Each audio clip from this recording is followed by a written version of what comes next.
Hello and welcome to Get Decked, the video series where I make budget Magic the Gathering decks for your casual games night and to introduce friends and family members of the game. This video we're carrying on with the Bloomburrow decks. We're nearly through them now, which is sad because I have really liked making these decks, but we've got to push on. So the last few decks we've had, the blue black rats and the blue green frogs, have kind of been a bit tricksy. Had some interesting play going on there, maybe a little convoluted. This one, Raccoon ramp, we're going kind of red green aggro, very straightforward. So let's take a look at this one and see what we've done with the raccoons in this set. So before we get into it, let's remind ourselves of the rules for Get Decked. These decks are 60 cards. It's designed for 1v1 games. We're only using Bloomburrow cards for these decks, mostly commons and uncommons. No cards that cost more than $2 at time recording. We limit ourselves to 12 different non-hand cards for a mix of consistency and variety. Strong themes, low to mid complexity, so they're accessible for new or casual players. But just because it's a casual deck doesn't mean it has to be weak or bad. So let's dive into it and see what the deck list is. So we've got 27 creatures, 6 instants, 3 enchantments, 24 land, mana curve off to the side there.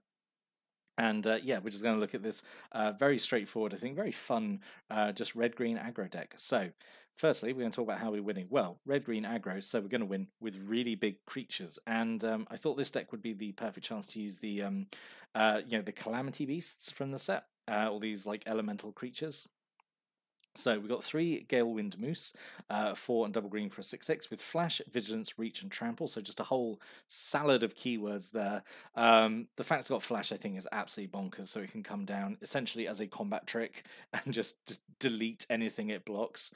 And then it just sticks around as like a trampler with Vigilance as well. So just really, really good. Really, really like Galewind Moose. Just a really solid card, We've got 3 Hivespine Wolverine, 3 and double green for a 5/4. When it enters, you choose one of the effects. So you either put a +1/+1 counter on target creature you control, which is perfectly fine. It fights a creature token, which has disturbing implications because in Bloomburrow the tokens are usually used to represent offspring, so Hivespine's going to come in and just eat a baby.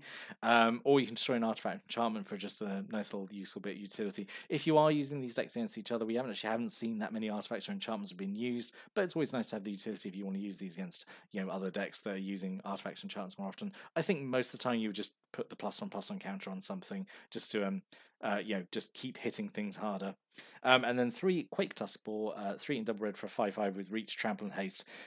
Almost identical to the Galewind Moose, just one cheaper, 1 less power and toughness, 1 less keyword, but still a big creature that is going to be a nightmare to deal with. And then to help out those big Calamity Beasts, we have some cheaper Raccoons who use the Expend mechanic, which is a mechanic I think is really fun. So first we've got 3 Bark Knuckle Boxers, so 1 green for 3/2. So whenever you expend 4, gains indestructible until end of turn. So expend 4 is basically as long as you have spent 4 mana in total to cast spells during a turn. So it doesn't count abilities, just spells. But it's really nice because a lot of the Raccoons are like mana value 2 or 4, which means that like you either cast 2 Raccoons or 1 Raccoon, and you're going to get the Expend 4 trick. Because we haven't made Expend 4 like a big focus of the deck. It's really just there as like kind of like a nice bonus. It's not like the strategy of the deck. Mostly it's just straightforward, green red aggro. If you get this bonus, it's fine, but we're not playing around it, And Bark Knuckle Boxes, I think, just finds a 2-drop to 3/2 that can occasionally become indestructible. I think it's fine. We've got 3 Teapot Slingers, so 3 in a red for a 3/4 with Menace. Whenever you expend 4, it does 2 damage to each opponent. So again, we're not playing around it, but it is nice to have this little bonus that if we do manage to spend 4 mana in a turn, just gets to do a bit of extra burn to the opponent. Yeah, I think that's perfectly fine. The fact it's got Menace as well is quite nice. It's got some sort of evasion. And then 3 Rust Shield Rampages, so 3 in a green for 4/4. It can't be blocked by creatures with power 2 or less. It also has the Offspring ability, so you can pay an extra 2 as you cast it, and if you do, you make a copy of it, except it's a 1/1, so it brings its kid along, who also has this ability that it's a 1/1 that can't be blocked by creatures with power 2 or less, which is fine, I suppose. It's not as good as like some of the other creatures, I think, that use the Offspring mechanic. Like we've seen in the Bat one, where you essentially then doubled up on a really useful passive ability. This is just to add an extra an extra body to the board, but I don't think it's essential. I think you could just happily cast this. I don't think it's worth holding on to do the Offspring for this one personally, but like it's still another creature to the board, isn't it? So we're going to talk about what helps us win. So this is basically where all the ramps coming in, because all those calamity beasts are pretty hungry mana wise. So we're going to have quite a few mana dorks in there, because there's a lot of them in the set. So we're going to have 3 Wandertail Mentor. So red and a green for a 2/2. Whenever you expend 4, gets a counter, and you can tap to give red or green. So yeah, this is going to help get those calamity beasts out quicker. Help us expend 4 possibly more often. It's going to get counters, it's going to get bigger. It's just sort of doing everything the deck wants it to do, really. We've got 3 Brazen Collectors, 1 red for a 2/1 with first strike. Whenever it attacks you, add 1 red mana, and until end of turn, you don't lose that mana as steps and phases end, so you get it for your second main phase, which is pretty nice. And then you can cast something, obviously, main phase 2. It's all right, isn't it? Just even if you don't cast it, it's fine. It's still like a 2/1 first strike, which is like still okay, And then 3 tree root weaver again. Just 3 tree is just refusing to stick in my mind.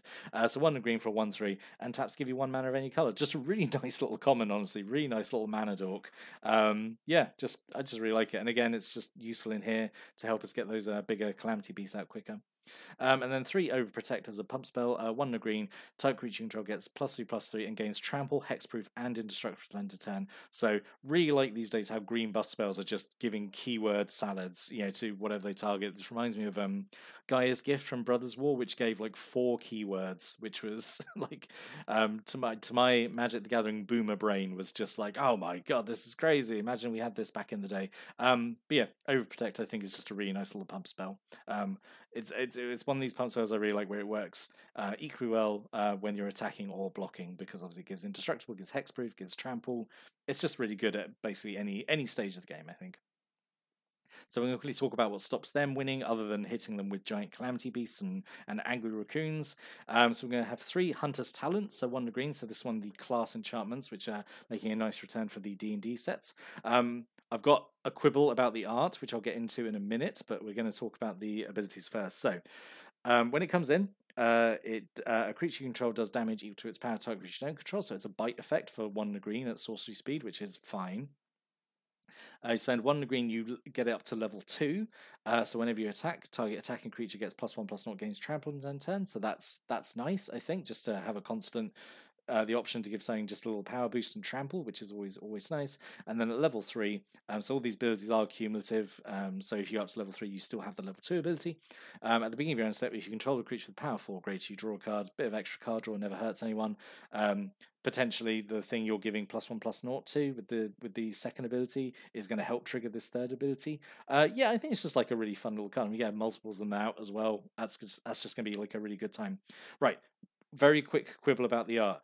Pictures a hedgehog, little archer dude. Where were my hedgehogs in set? I really wanted like at least 1 hedgehog in the set, just to get that like perfect red wall vibe. But no, we can have a load of raccoons. We won't have any hedgehogs. Absolute travesty that there were no hedgehogs in set. Anyway.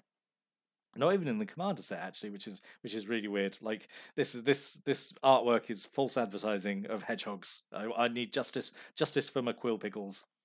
Right, and then we're going to have 3 take out the trash as just a normal burn spell here. So 1 red, does 3 damage to a creature or player, and if you control a raccoon, which you might likely do, you can discard a card if you draw a card. So just a bit of a rummage effect, which is perfectly fine. I think as a little extra burn spell.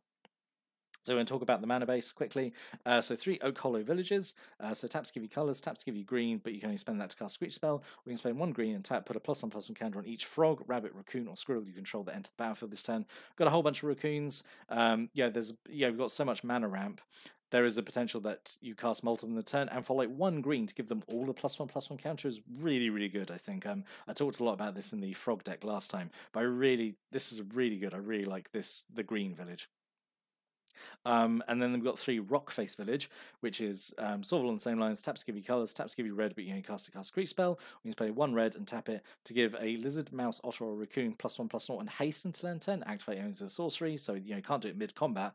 But giving +1/+0 and haste for 1 red mana repeatedly is also really, really strong. These villages are really good. I really, really like them, and this is going to do a lot of heavy lifting. Spoiler in the next deck. This land.